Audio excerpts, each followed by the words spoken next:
Kupitia mtandao wa X, msanii wa muziki wa hip hop nchini Tanzania Ibrahim Mshana maarufu kama Roma Mkatoliki ameeleza kuwa serikali ilipaswa kufurahia hatua za Chama cha Demokrasia na Maendeleo Chadema kukusanya michango ya kifedha kutoka kwa wananchi kwa njia za kielektroniki badala ya kuweka vikwazo au kuwa na mtazamo wa kusuasua dhidi ya mchango huo. Msanii Roma Mkatoliki alipost kwenye mtandao wa kijamii wa X na kubainisha kuwa kila mwananchi anapotuma muamala wa kifedha kumchangia shughuli za kisiasa, kuna makato ya kodi na tozo mbalimbali zinazokwenda moja kwa moja kwenye mfuko wa serikali, jambo linalofanya mchakato huo kuwa na faida za kifedha kwa mamlaka za nchi.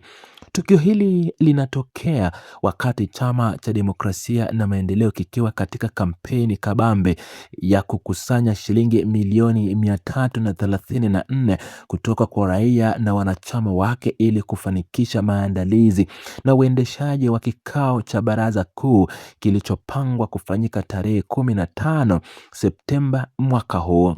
Kutokana na chama hicho kikuu cha upinzani kutokuwa na ruzuku ya serikali, kinategemea kikamilifu michango ya hiari ya wananchi ili kuendesha shughuli zake za kiofisi na kisiasa. Hatua ya msanii Roma Mkatoliki kuingilia kati mjadala huu kupitia mtandao wa kijamii inaleta mwelekeo mpya wa kisera na kiuchumi, akionyesha jinsi mifumo ya kifedha na tozo ya miamala inavyoweza kugeuza shughuli za vyama vya upinzani kuwa chanzo cha mapato ya kodi kwa serikali iliyoko madarakani. Hoja iliyoletwa na msanii Roma Mkatoliki inalenga kuonyesha uhusiano wa moja kwa moja kati ya ushirikishwaji wa wananchi katika ufadhili wa kisiasa na ukuaji wa mapato ya serikali. Katika mfumo wa sasa wa kifedha nchini Tanzania, kila muamala unaofanyika kupitia makampuni ya simu za mikononi au taasisi za kibenki unakatwa tozo za serikali pamoja na kodi za ongezeko la dhamani. Msanii Roma Mkatoliki anafafanua kuwa wananchi wanapojitolea fedha zao kuichangia taasisi za kisiasa, serikali inafaidika mara mbili kwa kupata kodi kutokana na miamala hiyo, na wakati huo huo ikipata fursa ya kuendelea kuwajibisha na kodi za wananchi zilizokusanywa. Ushiriki wa wasanii katika mijadala ya kisiasa na utawala wa umma nchini Tanzania umekuwa na historia ndefu ya kuamsha hisia za jamii na kubadili mtazamo wa wananchi juu ya sera za serikali. Msanii Roma Mkatoliki amekuwa akitumia kazi yake ya sanaa na majukwaa ya kidijitali kuelimisha umma kuhusu masuala ya kiuchumi na haki za kikatiba. Msimamo wake wa hivi karibuni kwenye mtandao wa kijamii wa X unaguza eneo nyeti la mtazamo wa serikali dhidi ya shughuli za vyama vya upinzani, ambapo badala ya kuona mfumo wa michango kama tishio la kisiasa, anashauri utazamwe kama kiashiria cha ukuaji wa uchumi wa kidijitali na mzunguko wa fedha unaochangia pato la taifa. Hali ya Chama cha Demokrasia na Maendeleo kukusanya fedha kutoka kwa wananchi inakuja kufuatia kufutwa au kuzuiliwa kwa ruzuku ya serikali kwa vyama visivyo na idadi fulani ya wawakilishi bungeni, au vile inavyojitokeza katika michakato fulani ya kisiasa. Kutokana na changamoto hizo za kifedha, chama hicho kimeamua kutumia mfumo wa uwazi wa kidijitali unaowapa fursa Watanzania walioko ndani na nje ya nchi kuchangia kiasi chochote walicho nacho.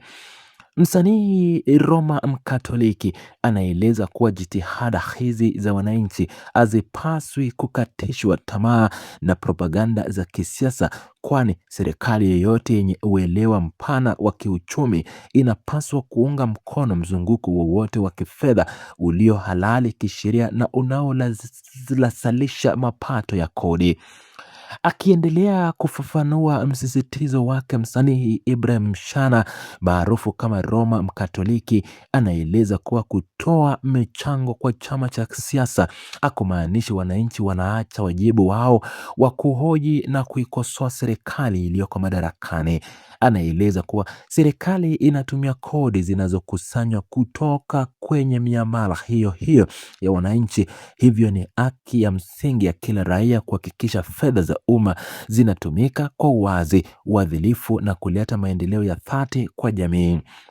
Kauli hii inalenga kuondoa dhana kwamba kuunga mkono shughuli za upinzani ni kutenda kosa dhidi ya dola, bali ni sehemu ya ujenzi wa demokrasia na uwajibikaji. Mjadala huu ulioanzishwa na msanii Ibrahim maarufu Roma Mkatoliki umeibua maoni mseto kutoka kwa raia na wadau mbalimbali katika mitandao ya kijamii, wakiwemo wale wanaohoji mantiki ya wananchi kuendelea kuchangia vyama vya siasa wakati wakikabiliwa na ugumu wa maisha. Wapo wananchi wanaoeleza kuwa kutafuta vyanzo vingine vya mapato badala ya kuwaomba raia waliotabika kifedha ingekuwa hatua muafaka zaidi. Hata hivyo, wengine wanaunga mkono mtazamo wa msanii Ibrahim Mshana maarufu kama Roma Mkatoliki, wakikibainisha kuwa mfumo wa michango ya hiari ndiyo njia pekee inayoweza kuhakikisha vyama vya siasa vinabaki huru na havishikiliwi na wafanyabiashara au matajiri wachache wenye maslahi binafsi. Mtazamo wa kiuchumi uliowasilishwa na msanii Roma Mkatoliki unadhihirisha uwepo wa utambuzi mpya miongoni mwa wananchi kuhusu jinsi tozo na kodi za kielektroniki zinavyofanya kazi nchini Tanzania. Mfumo wa ushuru wa bidhaa na tuhuma za kifedha umekuwa ukilazalisha mabilioni ya shilingi kwa serikali, na miamala yote inayoelekezwa kwenye akaunti za taasisi za kisiasa inakatwa kodi kwa mujibu wa sheria za mamlaka ya mapato nchini. Hatua hii ina maana kwamba kila mchango unaotolewa unachangia moja kwa moja katika bajeti kuu ya serikali kuu inayotumiwa katika huduma za kijamii kama afya, elimu na miundombinu. Mtiririko wa matukio kuelekea kikao cha Baraza Kuu la Wananchi cha Chama cha Demokrasia na Maendeleo kilichopangwa kufanyika tarehe 15 Septemba unaonyesha jinsi suala la fedha linavyoweza kuwa nguzo au kikwazo katika siasa za ushindani. Msanii Ibrahim Mshana anasisitiza kuwa iwapo serikali itaruhusu mazingira huru ya ufadhili wa kisiasa bila kuweka vikwazo vya kisaikolojia au kisheria, itakuwa imedhibitisha ukomavu wa kidemokrasia na faida za kiuchumi nchini zinazotokana na ushirikishwaji wa raia. Msimamo huu wa msanii huyo unaendelea kutazamwa kama chocheo la mjadala mpana wa kisheria na kisiasa nchini.